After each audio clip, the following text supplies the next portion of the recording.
দালিউ নিজের প্রতিচ্ছবির দিকে তাকিয়ে হাত নাড়তে থাকে। স্ক্রিন থেকে দেখলে মনে হবে সে কার সাথে যেন ভাব জমাচ্ছে। দালিউ যেই ঘুরতে যাবে অমনি এক ভয়াবহ মুখ তার সামনে চলে আসে। সে যেন পানির সাথে মিশে যাচ্ছে। যারা ভয় পাচ্ছেন তারা ভিডিওতে একটা লাইক দিন, এখনও সময় আছে। এরপর যা হতে যাচ্ছে তা সত্যি খুব ভয়ঙ্কর। দালিউ এর বিপদ হতে দেখে ইউ টিম লিডার একদম নির্বিকার। সুইন আর চাওগে দৌড়ে সেখানে যায়। দূর থেকে দেখতে পায় পানির উপর এক গুচ্ছ চুল ভাসছে। চোখের পলকেই সেই চুল আর দেখা যাচ্ছে না, সবকিছু অদৃশ্য হয়ে গেল। দালিউ যখন কোনো মতে পানির ভেতর থেকে উঠে এলো, সে বলতে লাগলো যে তার জান কবজ হওয়ার দশা হয়েছিল। চাওগে সেই কাটা মাথাটা তুলে নিল, আর অমনি পটাশ করে একটা শব্দ হলো। সাথে সাথে সব ভাত নিচে পড়ে গেল। তোমরা কি দেখছো? এটা তো কোরিয়াতে পূজা দেওয়ার খুব সাধারণ সরঞ্জাম। ভিডিওর পুরনো অংশগুলো আবার চালিয়ে শাওমি সাথে সাথে ধরে ফেলল যে গাছ থেকে যেটা পড়েছিল সেটা আসলে এক ধরনের আত্মা ধরার যন্ত্র, যা শামান বা ওঝারা পানির নিচের অকালমৃত আত্মা ধরার কাজে ব্যবহার করে। আগে যে ম্যাপে মানুষের মুখ দেখা গিয়েছিল সেটা সম্ভবত এই আত্মা ধরার যন্ত্রই হবে। দালিউ পানিতে পড়ার সময় যেহেতু প্যানোরামিক ক্যামেরাটা ভেঙে ফেলেছিল, তাই শুটিং আর চালানো সম্ভব ছিল না। সুইং সাথে সাথে তার বসকে ফোন দিল এবং নতুন সরঞ্জাম নিয়ে আসার জন্য অনুমতি চাইল, যাতে আগামীকাল আবার আসা যায়। বসের কথা শুনে যা বোঝার বুঝে নিন। না, তিনি রাজি হননি। বস যখন না বলে দিয়েছেন তখন বেচারা কর্মীরা আর কি বা করতে পারে। সুইন ঠিক করলো তারা সবাই শহরের দিকে ফিরে গিয়ে বিশ্রাম নেবে আর আগামীকাল ভোরে আবার ফিরে আসবে। এতে করে আর জলাধারের পাশে রাত কাটাতে হবে না। কিন্তু এখানেই ইউ টিম লিডার আপত্তি জানালো। কন্ট্রোলারটাও হারিয়ে গেছে, সেটা তো কাউকে না কাউকে খুঁজতেই হবে। এখানে আমাকে সুইনের প্রাক্তন প্রেমিকের প্রশংসা করতেই হবে। ছেলেটার ভালোবাসা সত্যি একনিষ্ঠ। সুইনদের পরিস্থিতির কথা শুনে সে সাথে সাথে নতুন সরঞ্জাম নিয়ে একাই গাড়ি চালিয়ে মরুভূমির জলাধারের দিকে রওনা দিল।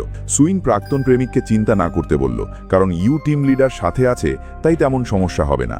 এদিকে আকাশ ধীরে ধীরে অন্ধকার হয়ে আসতে লাগলো। তারা দালিউকে অনুসরণ করে সেই জায়গায় ফিরে এলো যেখানে সে পানিতে পড়েছিল। অনেক খোঁজাখুঁজি করেও কন্ট্রোলারটা পাওয়া গেল না। শাওমির মনে হলো এই জায়গাটা খুব পরিচিত। দালিউ পানিতে পড়ার পর শাওমির মনে হচ্ছিল এটাই সেই জায়গা যেখানে জলদানব বা ওয়াটার মাঙ্কির ছবি তোলা হয়েছিল। সুইন পানির ধারে চুপচাপ দাঁড়িয়েছিল। ইউ টিম লিডার এগিয়ে এসে কথা বলতে লাগলো, কিন্তু কোনোভাবেই সে তার লম্বা অসুস্থতার ছুটির কারণটা বলল না। ইউ টিম লিডার সুইনকে জিজ্ঞেস করলো সে কিসের প্রার্থনা করেছিল। সুইন উল্টো কেমন জানি আড়ষ্ট হয়ে গেল। তাকে দেখে মনে হলো না সে মজা করছে, বরং তার ভঙ্গি বেশ রহস্যময়। সূর্য ডুবুডুবু অবস্থা। ইউ টিম লিডার সন্দেহ করল যে দালিউ হয়তো ভুল জায়গা দেখেছে, তাই তাড়াতাড়ি আশেপাশে আরেকটু খোঁজা দরকার। এই করতে করতে 1 ঘন্টার বেশি পার হয়ে গেল। রাত নামার পর সবাই ইমার্জেন্সি লাইট জ্বালিয়ে নিল। শান্ত পানির ওপর সবুজ আলোর আভা পড়ে জায়গাটা আরও ভয়ঙ্কর দেখাচ্ছিল। পানির ওপর ভেসে থাকা ময়লার স্তূপগুলোকে এক একটা মানুষের মাথার মতো মনে হচ্ছিল। বিশেষ করে শাওমি যখন তার বডি ক্যাপচার অ্যাপ চালু করল, তখন ক্যামেরায় ধরা পড়া মানুষগুলোকে কঙ্কালের মতো নাচতে দেখা গেল।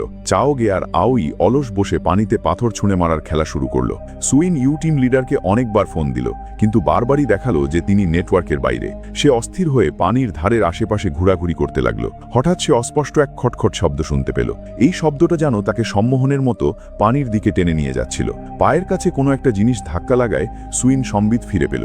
তুলে দেখলো এটা তো ইউ টিম লিডারের মেমোরি কার্ড। সে কার্ডটা শাওমি ট্যাবলেটে ঢুকিয়ে দেখলো সেখানে ইউ টিম লিডারের তোলা ছবিগুলো আছে, আর তার সাথে পানির নিচে সেই পাথরের স্তূপের ছবিও আছে।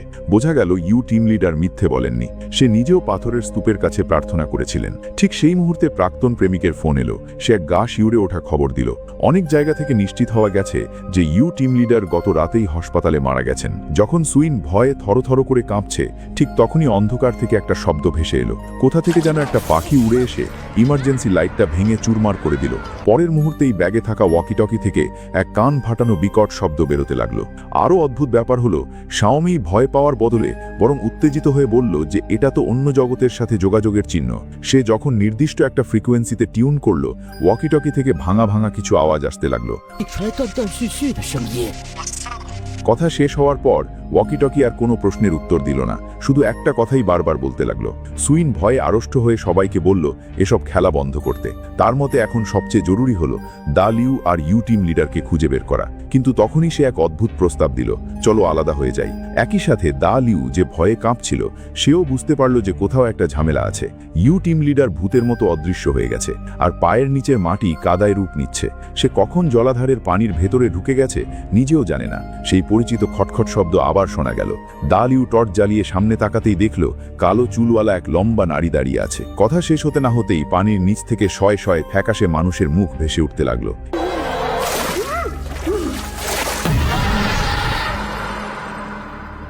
এবার ফিরে আসি সেই আলাদা হয়ে যাওয়া দলটার কাছে। এই গ্রুপে আউই সামনে পথ দেখিয়ে নিয়ে যাচ্ছিল, আর শাওমে ট্যাব হাতে অশরীরী কিছু ধরার আশায় ছিল। 100 মিটার দূরে সবুজ আলো জ্বলতে লাগলো। ইউ টিম লিডার অন্ধকারের মধ্যে সেই পাথরের স্তূপের কাছে দাঁড়িয়ে আছে। সুইন বনের মধ্যে পথ হারিয়ে ফেলেছিল। গোলকধাঁধার মতো ঘুরতে ঘুরতে সে পানির ধারেই চলে এলো, আর চাওগেকে দেখে প্রায় হার্ট অ্যাটাক করার জোগাড়। চাওগে টর্চ জ্বালিয়ে বলল, এখানে কি হচ্ছে ক্যাপ্টেন? এই বলে একটা কান্নার শব্দ আউইয়ের দিকে ভেসে এলো। তারপর, সবাই মানসিক প্রস্তুতি নিয়ে রাখুন।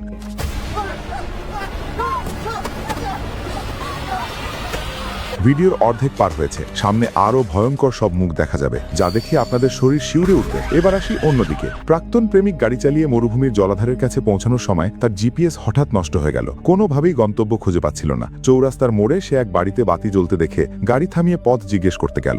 জরাজীর্ণ কাঠের বাড়িটিতে চারদিকে ওঝার বিভিন্ন সরঞ্জাম আর অশুভ শক্তি তাড়ানোর সামগ্রী রাখা। গল্পের অন্যতম গুরুত্বপূর্ণ চরিত্র সেই বুড়ি মা প্রাক্তন প্রেমিকের সাথে তারা গুরুত্বপূর্ণ কথোপকথন হলো। তার মেয়ে একবার মরুভূমির জলাধারে পড়ে গিয়েছিল, এখন তাকে ঘরে আটকে রাখা হয়েছে। কাউকে দেখা দেওয়া একদম নিষেধ। প্রাক্তন প্রেমিক যখন বুড়ি মায়ের কাছে পথ জিজ্ঞেস করছিল, তখন ওদিকে সবাই দালিউ এর মৃতদেহ পানি থেকে টেনে তুলল।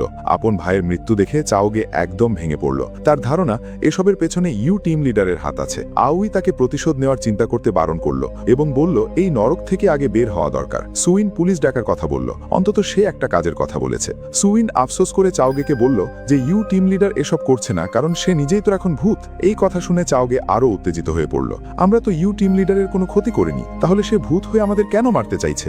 শাওমেই তার নিজস্ব মতামত দিল, ইউ টিম লিডার মরুভূমির জলাধারে পড়ে আত্মার স্তূপের অংশ হয়ে গেছে। সে আসলে নতুন করে কাউকে বলির পাঠা বানাতে চাইছে। কথা শেষ হওয়ার আগেই ইউ টিম লিডার পাথর ঠকঠক করতে করতে হাজির হলো। চাওগেও কম সাহসী নয়, চিৎকার করে তার পেছনে ছুটল। সে যেহেতু একজন প্রাক্তন সেনা সদস্য এবং শারীরিকভাবে বেশ শক্তিশালী, তাই তাকে অন্যরা কিছুতেই আটকাতে পারল না। তারা দেখল চাওগে সোজা জলাধারের ভেতরে ঢুকে যাচ্ছে। সে দ্রুত ইউ টিম লিডারের কাছে গিয়ে কাঁধে হাত রাখতেই তার ভোল পাল্টে গেল। ইউ টিম লিডার নেই, তার বদলে একটা সুন্দরী মেয়ের মুখ। আগে ভাগে সতর্ক হলে হয়তো বেঁচে যেত, কিন্তু এখন আফসোস করে কি লাভ? চাওগে পাগলের মতো দৌড়াচ্ছে, আর সেই সুন্দরী মেয়েটা পেছন থেকে ভেসে ভেসে আসছে।